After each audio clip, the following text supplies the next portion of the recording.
السلام علیکم ورحمۃ اللہ وبرکاتہ۔ سوال جواب کا سیشن ہے، اب کسی کے ذہن میں کوئی بات ہو تو معلوم کر لیں۔ کیا بنا نشے کی شراب پی سکتے ہیں؟ ان کا سوال یہ ہے کہ کیا بنا نشے کی شراب پی سکتے ہیں؟ بھائی لوگ یہ تو کہتے ہیں کہ جی سردیوں میں برانڈی پی لیں تھوڑی سی، اس سے نشہ نہیں ہوتا۔ اسی طرح کا سوال ہے۔ اصل میں نبی اکرم صلی اللہ علیہ وسلم نے کہا کہ جس چیز کی زیادہ مقدار نشہ پیدا کرے اس کی تھوڑی مقدار بھی حرام ہے، تو اس لیے بنا نشے کی کوئی شراب نہیں ہوتی۔ وہ شراب ہی نہیں جس میں نشہ نہ ہو۔ اگر کم نشہ بھی ہے جیسے بیئر وغیرہ ہیں تو وہ بھی حرام ہے بالکل، کیونکہ نبی کی حدیث ہمارے سامنے ہے۔ کیا عیدین کی نماز عیدگاہ میں پڑھنا یا مسجد میں ہی پڑھیں؟ کیا عورتوں کو لے جانا بھی ضروری ہے؟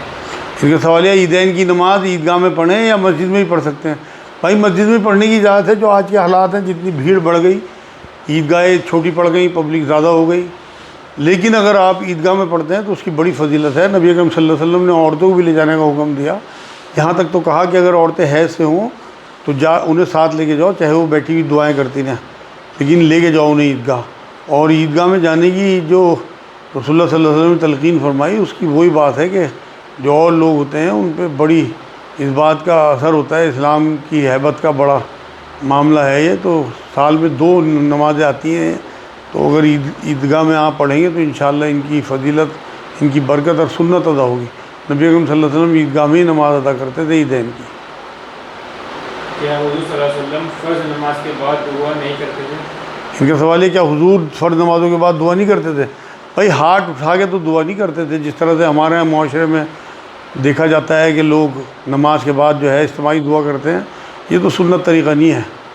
لیکن نبی اکرم صلی اللہ علیہ وسلم دعائیں پڑھتے ضرور تھے اور تلقین بھی فرما کے گئے۔ حضور اکرم صلی اللہ علیہ وسلم نماز جب ختم کر لیتے تھے تو ادھر کعبے کی طرف منہ کرے کرے ہی 3 بار اللہ اکبر اللہ اکبر اللہ اکبر کہتے تھے، اور اس کے پلٹنے کے بعد پھر آیت الکرسی پڑھتے تھے، اور بہت سارے اذکار بتائے جو اللہم اعنی علی ذکرک و شکرک و حسن عبادتی کا نبی اکرم صلی اللہ علیہ وسلم کی بتائی ہوئی ہے۔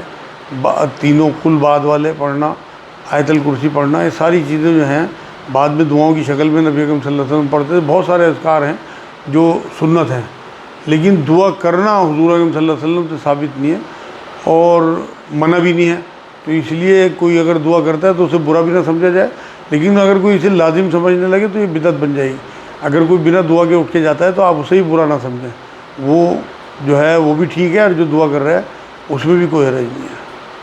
کیا تسبیحات کی تعداد طے کرنا سنت ہے؟ ان کا سوال ہے کیا تسبیحات کی تعداد طے کرنا سنت ہے؟ ہاں بھائی بالکل سنت ہے۔ آپ نے سنا ہوگا نبی اکرم صلی اللہ علیہ وسلم نے جو حضرت فاطمہ رضی اللہ تعالیٰ عنہا کو تسبیح بتائی تھی، 34 بار اللہ اکبر، 33 بار الحمدللہ، 33 بار سبحان اللہ، اور ایک تسبیح جو ہے وہ سبحان اللہ و بحمدہ سبحان اللہ العظیم کی بتائی تھی کہ اس کی بڑی فضیلت ہے۔ مطلب یہ تو اکثر آپ نے سنا ہوگا کہ ایک واقعہ وہ بھی ہوا کہ ایک وفد آ رہا تھا، اس میں ایک سردار کی لڑکی بھاگی ہوئی آئی، سردار کو سانپ نے کاٹ لیا، ایک صحابی نے جا کے سورہ فاتحہ 7 بار پڑھ کے ان پہ دم کیا۔ تو حضور اکرم صلی اللہ علیہ وسلم کے سامنے جب یہ معاملہ پیش آیا تو پوچھا کہ تجھے سورہ فاتحہ کا دم کس نے بتایا تھا؟ کہ حضور آپ نے۔ اور تعداد کے بارے میں نبی اکرم صلی اللہ علیہ وسلم نے کچھ نہیں کہا، مطلب ایکسیپٹ کر لیا۔ تو اس کا مطلب تعداد جو ہے اس سے تصویر دینے میں کوئی حرج نہیں ہے۔ بہت سارے لوگ اس میں شدت اختیار کرتے ہیں، منع کرتے ہیں، لیکن ہم تو خود تعداد کے ساتھ تصویرات دیتے ہیں لوگوں کو، اور اس کا بڑا فائدہ ہوتا ہے۔ اصل میں ایک تو اس میں استقامت آتی ہے کہ لوگ پڑھتے ضرور ہیں اسی حساب سے۔ ہاں یہ ہے کہ بہت لمبی لمبی ہے، جو 25,000 کلمہ پڑھ رہا ہے جی اور 1.25 لاکھ کلمہ پڑھ رہا ہے، یہ نبی اکرم صلی اللہ علیہ وسلم نے ثابت نہیں ہے۔ اپنی زندگی جئیں، اچھے گھر کے کام بھی کریں، کاروبار بھی کریں، اور ہلکا پھلکا ذکر بھی ضرور کریں، اللہ کی یاد۔ قرآن میں اللہ نے کہا اٹھتے بیٹھتے کروٹوں کے بل مجھے یاد کرو۔ ایک جگہ کہا تمام اچھے اچھے نام اللہ کے ہیں، اچھے اچھے ناموں سے اللہ کو پکارو۔ تو یہ سب اللہ کے صفاتی ناموں کی تسبیحات جو ہم لوگ دیتے ہیں اور تعداد کے ساتھ دیتے ہیں، سب سنت ہے الحمدللہ۔ اور اگر کوئی اسے یہ ثابت کرے کہ سنت نہیں ہے تو وہ کوئی ایسی روایت دکھا دیں، ہم بند کر دیں گے۔ اصل میں لوگ اس طرح کے اعتراضات کرتے رہتے ہیں، لیکن میں نے آپ کو حوالے دے دیے نبی اکرم صلی اللہ علیہ وسلم کے، اسی لیے۔ کیا شوہر بیوی میں محبت کا کوئی وظیفہ ہے؟ ان کا سوال ہے کہ شوہر بیوی میں محبت کا کوئی وظیفہ ہے؟ بھائی ایک دوسرے کی خوبیوں کو تعریفیں کرنا، اپریشیٹ کرنا اور محبت کرنا ایک دوسرے کی ضرور۔ میں تو بلکہ اپنے پاس آنے والوں بچے بچیوں کو یہ کہتا ہوں جو نئی نئی شادی ہوں یا پرانی بھی ہوں تو ضرور ایکسپریس کرا کریں اپنی محبت کو، ضرور آئی لو یو کہا کریں۔ اپنے کمرے میں ہوں آپ تو بالکل ایک دوسرے کا ماتھا چوم کے نکلیں اور ایک دوسرے پہ پیار کا اظہار کریں، یہ سب سے بڑا وظیفہ ہے۔ خالی تسبیحات سے کچھ نہیں ہوتا، اصل تو عمل سے ہوتا ہے۔ اگر آپ دیکھیے کہ نبی اکرم صلی اللہ علیہ وسلم کا اپنی بیویوں کے ساتھ کیا رویہ تھا کہ حضرت عائشہ رضی اللہ تعالیٰ عنہ جس جگہ پیالے میں ہونٹ لگا کے پانی پیتی تھی وہیں حضور ہونٹ لگاتے تھے، حضور ان کے ساتھ دوڑے لگاتے تھے، حضور ان کے لیے کھلونے لا کے دیتے تھے کیونکہ وہ کم عمر تھی۔ یہاں تک تو نبی نے کیا ہے۔ دیکھو تو ایک میچور آدمی جو ہوتا ہے، عورتوں کو اللہ رب العزت نے تھوڑا سا یہ جذباتی بنایا ہے، ان کے جذبات کے حساب سے اگر آپ نہ چاہتے بھی ایکسپریس کریں گے اپنی محبت کو تو یہ سب سے بڑا وظیفہ بن جائے گا۔ اور جو بچی اپنے ماں باپ بہن بھائی خاندان چھوڑ کے آپ کے پاس آ گئی، سب کچھ آپ کو اپنا سونپ دیا، آپ کا گھر بسایا، آپ کو حرام سے بچایا، آپ کو اولاد دی، آپ کے ماں باپ رشتہ دار اور آپ کے مہمانوں کو سنبھالا، آپ تو کام پہ چلے گئے، آپ صبح کیسا بستر چھوڑ کے جاتے ہو، کیسے برتن چھوڑ کے جاتے ہو، تو یہ بچی تو ہیں جو شام کو جب آپ آتے ہو کام سے تو کس طرح کا آپ کو گھر صاف ستھرا ملتا ہے۔ تو ان کے احسان مانا کریں اور ایکسپریس کیا کریں، انہیں اپریشیٹ کیا کریں، ان کی تعریفیں کیا کریں، اس سے ان کا دل بڑا ہوتا ہے کہ ہم نے جو کام کیے وہ ہمارے شوہر کی نظر میں ہے، اور پھر وہ بھی آپ کے ساتھ انشاءاللہ تعالیٰ مثبت رویہ اختیار کریں گی اور آپس میں ایک دوسرے سے بے انتہا محبت بڑھے گی، اور یہی سب سے بڑا وظیفہ ہے۔ کیا نظر بد سے بچنے کے لیے پہلے کچھ پڑھ سکتے ہیں؟ کیا نظر لگنے کے بعد کچھ اور پڑھا جائے گا؟ ان کا سوال یہ ہے کیا نظر لگنے سے پہلے کچھ پڑھ سکتے ہیں؟ ہاں بھائی، نبی اکرم صلی اللہ علیہ وسلم تلقین فرما کے گئے اعوذ بکلمات اللہ التامۃ من شر ما خلق، یہ دعا نبی اکرم صلی اللہ علیہ وسلم کی بتائی ہوئی ہے جو نظر بد سے بچنے کے لیے ہے۔ ایک اور دعا بسم اللہ الذی لا یضر مع اسمہ شیء فی الارض ولا فی السماء وہو السمیع العلیم، 3 بار پڑھ کے ہاتھوں پہ پھونک مار کے صبح شام اپنے بچوں کے اور اپنے جسم پہ پھیل لیں۔ نبی نے فرمایا صبح شام تک محفوظ، شام سے صبح تک محفوظ انشاءاللہ۔ تو پھر یہ تو ہو گیا نظر نہ لگے اس کے لیے آپ کے عمل، کیونکہ نظر برحق ہے۔ نبی نے فرمایا کہ بہت سارے لوگ جو ہیں نظر بد کی وجہ سے قبر تک پہنچ جاتے ہیں، اور ایک بار تو یہ تک فرمایا کہ تنزوس اونٹ اگر کسی کی بد نظر لگ جائے تو وہ ہانڈی تک پہنچ جاتا ہے۔ ایک بار جو ہے وہ نبی اکرم صلی اللہ علیہ وسلم نے کے پاس ایک صحابی آئے اور نظر بد کا معاملہ تھا، تو حضور صلی اللہ علیہ وسلم نے اس طرح کی دعائیں جو ہیں پڑھنے و تلقین فرمائی۔ اور بعد کا جو عمل ہے کہ اگر نظر لگ جائے تو کیا کیا جائے، تو اس کے لیے نبی اکرم صلی اللہ علیہ وسلم نے فرمایا کہ جس کی نظر لگی ہو اس کے جو وضو کا پانی ہو یا غسل کا پانی ہو اس سے اسے نہلایا جائے تو وہ انشاءاللہ نظر بد اس کی جاتی رہتی ہے۔ کیا ماں باپ کی یا اپنوں کی محبت کو نظر بھی لگتی ہے؟ ان کا سوال یہ ماں باپ کی یا اپنوں کی محبت کی نظر بھی لگتی ہے؟ ہاں بھائی بالکل لگتی ہے، اور نظر برحق ہے۔ میں نے بھی آپ کو بتایا ایک صحابی بہت حسین بہت اچھے لباس میں تھے، تو ایک اور دوسرے صحابی نے انہیں یہ کہا کہ بہت ہی حسین آدمی اور بہت ہی اچھا لباس پہن رکھا، وہ وہیں گر گئے، انہیں نظر ہو گئی ایک دم۔ تو نبی اکرم صلی اللہ علیہ وسلم کی بارگاہ میں جب یہ معاملہ پہنچا اور وہ صحابی بھی ساتھ میں جنہوں نے یہ جملہ کہا تھا، انہوں نے کہا تو نے یہ کیوں نہیں کہا ساتھ میں کہ ماشاءاللہ بہت خوبصورت آدمی ہے، اس کے کپڑے بہت اچھے ہیں، اگر تو ماشاءاللہ لگا دیتا تو تیری نظر انہیں نہ لگتی۔ وہ صحابی تھے، حالانکہ انہیں افسوس بھی ہوا کہ میری نظر لگ گئی۔ وہیں حضور نے یہ تلقین فرمائی کہ تم اپنا جو غسل کا پانی ہے وہ انہیں دو، اور وہ اس سے انہیں نہلایا گیا، ہاتھ کے ہاتھ ان کی نظر دور ہو گئے اور وہ کھڑے ہو گئے۔ الحمدللہ یہ بڑی مطلب بخاری میں شاید یہ معاملہ صحیح آیا ہے، صحیح بخاری کی حدیث پاک ہے، تو اس لیے یہ برحق ہے۔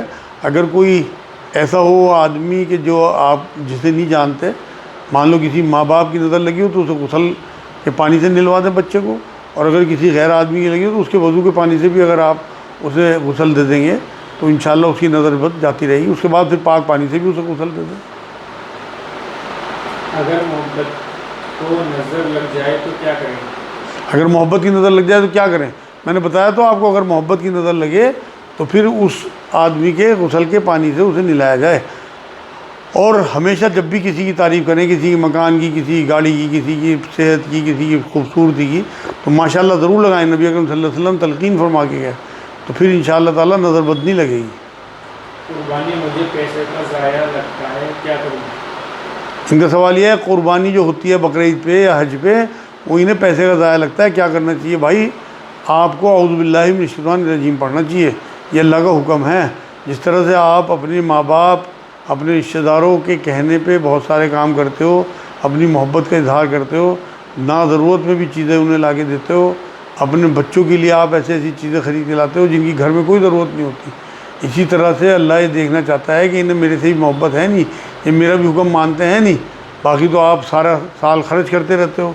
ایک یہ ایسا پیسے کا معاملہ ہے آپ کا کہ آپ نے اللہ کی راہ میں جانور قربان کرنا ہے، اور نبی نے فرمایا اس دن جانور قربان کرنے سے بڑی کوئی عبادت نہیں ہے جو بقرعید کا دن ہوتا ہے۔ تو اس لیے اس معاملے میں کبھی بھی اپنے ذہن میں چیزیں نہیں لانی، بلکہ آپ اعوذ باللہ من الشیطان الرجیم ایک تسبیح، ان للہ و انا الیہ راجعون ایک تسبیح، استغفر اللہ ربی من کل ذنب واتوب الیہ ایک تسبیح، اور چلتے پھرتے حسبنا اللہ و نعم الوکیل پڑھیں۔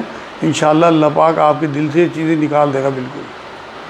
جب آسمانی کتابیں آئیں تو قلم کاغذ وغیرہ نہیں تھا، تو انہیں کیسے لکھا گیا؟ ان کا سوال یہ ہے کہ جب آسمانی کتابیں آئیں تو قلم کاغذ وغیرہ نہیں تھا، انہیں کیسے لکھا گیا؟ بھائی سب سے پہلے تو اللہ نے قلم ہی اتارا، اس کے بعد پھر لوگوں نے جو کتابیں آئی ہیں، تو کئی تو کتابیں ایسی ہیں جو اللہ نے لکھی ہوئی تھی، جیسے توریت شریف ہے، وہ تختیوں پہ لکھی ہوئی لے کے آئے تھے موسیٰ علیہ السلام کوہ طور سے۔ ایسی اور کتابیں جو آئی ہیں، قلم تو موجود تھے، لکھنے کے لیے اگر کاغذ ایجاد نہیں بھی ہوا تھا تو لوگ چمڑے پہ لکھتے تھے، ہڈیوں پہ لکھتے تھے۔ قرآن پاک کے جو نسخے بعد میں تیار ہوئے ہیں وہ بھی پہلے اسی طرح سے پتوں پہ اور ہڈیوں پہ، تو یہ جو جنہوں نے سیو کرنا ہوتا ہے تو وہ اللہ کے حکم سے اللہ ویسے ہی راستے بھی نکال دیتا ہے۔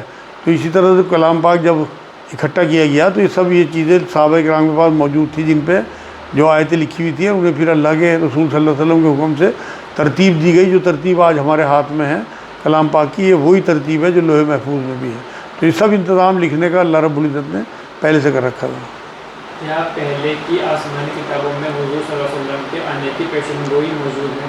ان کا سوال یہ ہے جو پہلے آسمانی کتابیں آئی ہیں کیا نبی کے آنے کی پیشن گوئی ان میں موجود ہے؟ بالکل بھائی، ہر کتاب میں نبی اکرم صلی اللہ علیہ وسلم کی پیشن گوئی موجود ہے، یہاں تک کہ جو غیر مسلموں کے یعنی کہ ہندوؤں کے وید ہیں ان تک میں نبی اکرم صلی اللہ علیہ وسلم کے آنے کی پیشن گوئی موجود ہے، اور لوگوں نے اس میں سے نکال کے کتابیں تخلیق دی، تو ہر کتاب میں حضور کے آنے کی پیشن گوئی تھی۔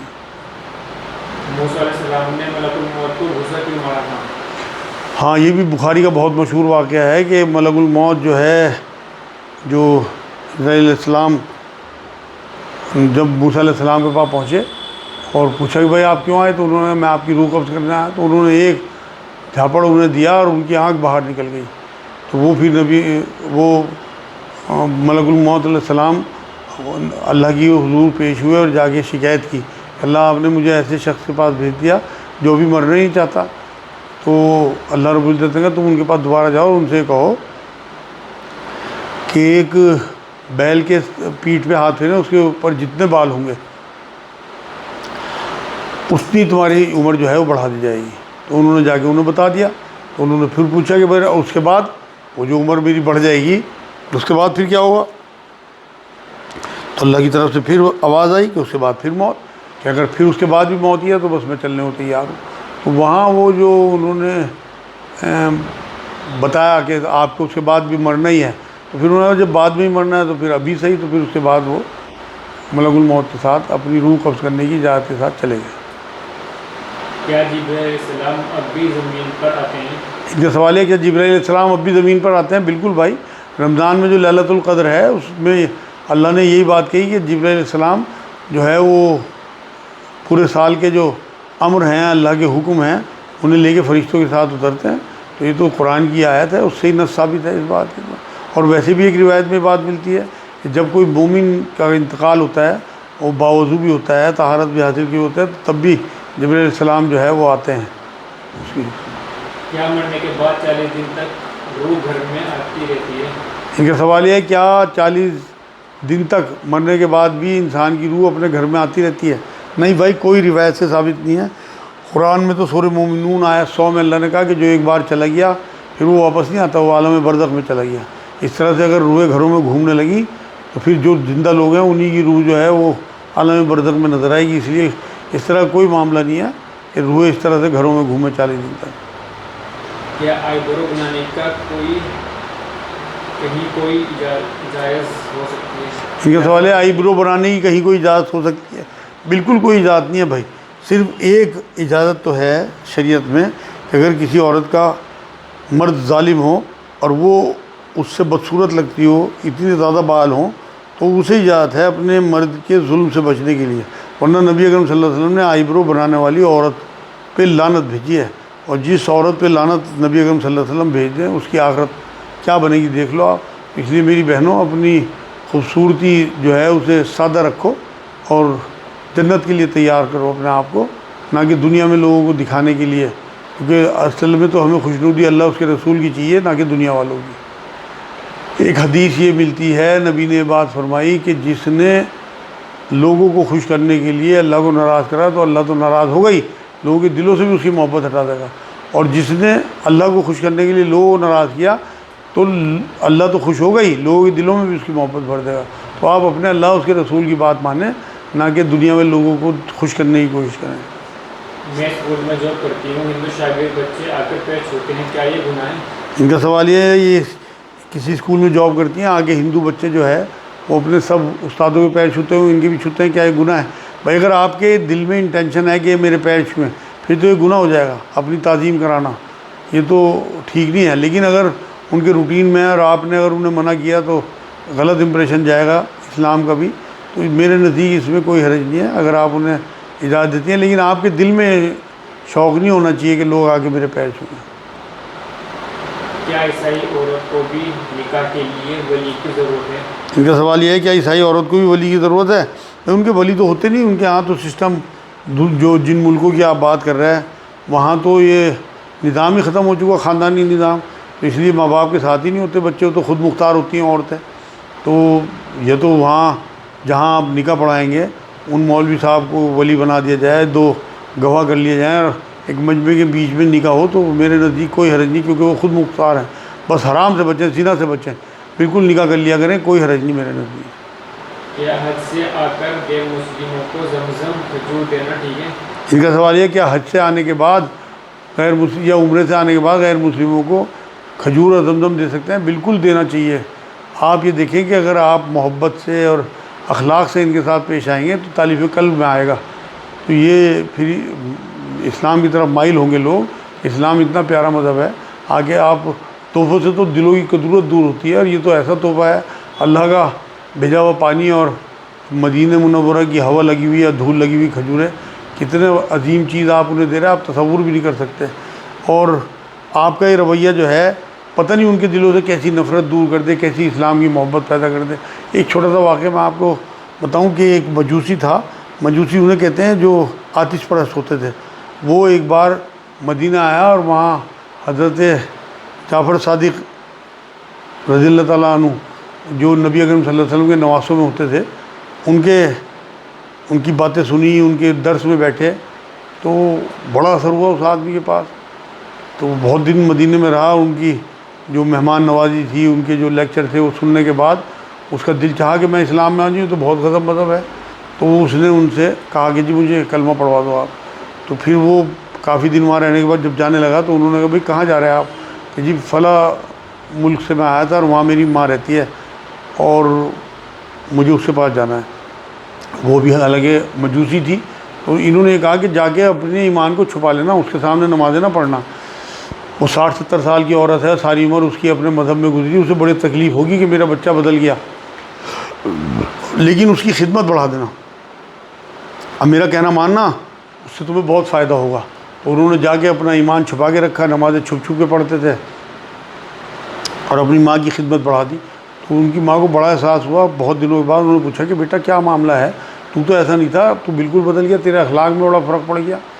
تو پہلے تو انہوں نے ٹالتے رہے کہ جی کچھ نہیں ایسے ہی ہے، ٹھیک ہے، لیکن جب انہوں نے زیادہ ضد کی تو انہوں نے بتایا کہ میں اس طرح مدینے گیا تھا اور وہاں میں نے اس طرح میری مہمان نوازی، اتنی محبت ایک شخص ہیں وہاں انہوں نے کی، اور ان کی کیا باتیں ہیں میں آپ کو کیا بتاؤں، اور ان کی وجہ سے میرے اندر تبدیلی آئی، تو میں ایمان میں آ گیا۔ تو انہوں نے کہا ضرور وقت کا نبی ہوا، کہ نہیں نبی تو نہیں ہے لیکن نبی کے نواسوں میں ہے۔ تو وہ پھر اس بوڑھی عورت نے کہا کہ جب نبی کے رشتہ دار اور نواسے ایسے ہیں تو پھر نبی کیسے ہوں گے، تو مجھے کلمہ پڑھوا۔ تو وہ حضرت جعفر صادق رضی اللہ عنہ نے یہ بات کہی تھی کہ تو دیکھے گا کہ تو اپنی ماں کا جنازہ پڑھائے گا، مطلب اس کی جو ڈیتھ ہوگی وہ ایمان میں ہوگی. جس دن انہوں نے کلمہ پڑھا اسی دن رات میں ان کی ڈیتھ ہو گئی اور صبح کو ان کے بیٹے نے ان کا جنازہ پڑھایا. تو اچھے اخلاق اور اچھی محبت کی بات کرنے سے غیر مسلموں پہ ایسا اثر ہوتا ہے. تو وہ بات ان کی پیشن گوئی اس طرح سے پوری ہوئی الحمدللہ. تو آپ بھی اپنا اخلاق، اپنا ان سے میل جول، اپنا لین دین ایسا رکھیں کہ ان پہ امپریشن پڑے. جب امتی ایسے ہیں تو پھر نبی کیسے ہوں گے؟ کیا مردے کو ملانے کے بعد اس کے پاس بیٹھ کر قرآن پڑھنا ٹھیک ہے یا غلط؟ کچھ لوگ منع کرتے ہیں. ان کا سوال یہ ہے کہ ڈیتھ ہونے کے بعد اسے کفن دفن کرنے کے بعد لوگ بہت سے قرآن پڑھنے بیٹھ جاتے ہیں، سرانے یا دعائیں پڑھنے بیٹھ جاتے ہیں، کیا یہ ٹھیک ہے؟ اور کچھ لوگ اسے غلط بتاتے ہیں. بالکل نبی اکرم صلی اللہ علیہ وسلم سے ثابت ہے نہیں بھائی. آپ صرف اس کے لیے مغفرت کی دعا کریں، مردے کے پاس بیٹھے رہیں، کلمہ پڑھتے رہیں، اپنی مغفرت کی دعا کریں، اللہ سے اس کی مغفرت کی دعا کریں، اس کے درجے بلندی کی دعا کریں، لیکن آپ اچھی سوچ اور اچھا معاملہ رکھیں. دیکھو ایک بار جانے کے بعد پھر دوبارہ سے آپ ان کے نامہ اعمال میں کچھ نہیں جوڑ سکتے. صرف صدقہ جاریہ وہ چیزیں ہیں کہ اس نے اگر اچھی اولاد چھوڑی ہو، یا کوئی مسجد بنوا دی ہو، یا کوئی مدرسہ بنوا دی ہو، کہیں قرآن رکھوا دیے ہوں، تو یہ چیزیں تو ان کے کام آئیں. باقی آپ جو قرآن پڑھیں گے وہ آپ کے کام آئے گا. آپ پڑھنے کے بعد ان کے لیے دعا ضرور کر سکتے ہیں. تو اس طرح سے یہ بات معاملہ جو ہے وہ ٹھیک ہے. لیکن ایک واقعہ یہ ملتا ہے کہ نبی اکرم صلی اللہ علیہ وسلم ایک بار ایسا ہوا کہ ایک عورت تھی، وہ کسی غیر مسلم قبیلے میں باندھی تھی اور مسلم عورت تھی. تو ایک جو اسی کی عمر کی بچی تھی، اس کا ہار جو ہے ان نے اب کہیں باہر ٹانگا اپنا ہار اور اسے چیل اڑا کے لے گئی. تو ان لوگوں نے سارا شک اس مسلم باندھی پہ کیا جو غلام ان کی باندھی تھی، اور اسے مارا، یہاں تک کہ ننگا کر کے اس کی شرمگاہ تک میں تلاشی لی. تو اتنے میں ہی اللہ کی طرف سے حکم ہوا اور وہ چیل جو ہے وہ ہار لے کے آ گئی. تو ان کا جو ہے بڑی ندامت انہیں ہوئی اور یہ بڑی معافی شافی مانگنے لگے. تو اس بچی نے کہا کہ بھئی تم میری معاف کرنے کا سب سے بڑا تمہیں جب ندامت ہو رہی کہ تم مجھے آزاد کر دو، یہاں تک کہ تم نے مجھے ننگا کر دیا اور میں اب وہاں جانا چاہتی ہوں جہاں میرے نبی ہیں. تو وہ پھر انہوں نے آزاد کر دیا اور وہ نبی اکرم صلی اللہ علیہ وسلم کی بارگاہ میں آ گئی اور ازواج مطہرات کے درس سنتی تھی. حضرت عائشہ رضی اللہ تعالیٰ عنہ کے جو درس تھے اس میں بیٹھتی تھی. حضور اکرم صلی اللہ علیہ وسلم نے مسجد نبوی کے پاس ہی اس کا حجرہ بنوا دیا تھا اور مسجد نبوی کی صفائی بھی کرتی تھی. وہ کالی سی عورت تھی اور بعد میں ایک دن رات میں اس کی ڈیتھ ہو گئی. تو صبح کو حضور اکرم صلی اللہ علیہ وسلم نے پوچھا کہ بھئی وہ عورت نظر نہیں آ رہی. تو صحابہ نے کہا جی وہ تو ہم نے اسے رات اس کی ڈیتھ ہو گئی دفنا دیا تھا. تو نبی اکرم صلی اللہ علیہ وسلم کو تھوڑا ناگوار گزرا کہ تم نے مجھے کیوں نہیں اٹھایا. تو پھر حضور اکرم صلی اللہ علیہ وسلم صحابہ کے ساتھ وہاں گئے اور اس کی قبر پہ جا کے پھر پیچھے صحابہ کو کھڑا کر کے اور اس کی جنازے کی نماز پڑھائی. یہاں تو حضور اکرم صلی اللہ علیہ وسلم نے یہ کیا کہ ایک غریب عورت تھی، کیونکہ لوگ جو ہے سمجھتے تھے کہ اس کی ویلیو کچھ نہیں معاذ اللہ، اور نبی اکرم صلی اللہ علیہ وسلم کی نظر میں اس کی اتنی ویلیو تھی کیونکہ وہ مسجد نبوی کی صفائی کرتی تھی، اور دوسرے وہ اتنا بڑا معاملہ جھیل کے آئی تھی کہ اس کو جو ہے اللہ رب العزت نے اس ہار کے بدلے میں نبی اکرم صلی اللہ علیہ وسلم کی ان کی ازواج مطہرات کی صحبت عطا فرمائی. وہ بلکہ اس بات کو فخر سے کہتی بھی تھی کہ وہ ہار والا جو واقعہ ہے وہ میرے لیے بس اللہ رب العزت کی طرف سے نعمت اور رحمت تھا کہ میں مدینہ پہنچ گئی اپنے نبی کے پاس. تو یہ الحمدللہ آج کا سیشن پورا ہوا. باقی سوالات آپ کے اگلی بار انشاءاللہ. السلام علیکم ورحمۃ اللہ وبرکاتہ.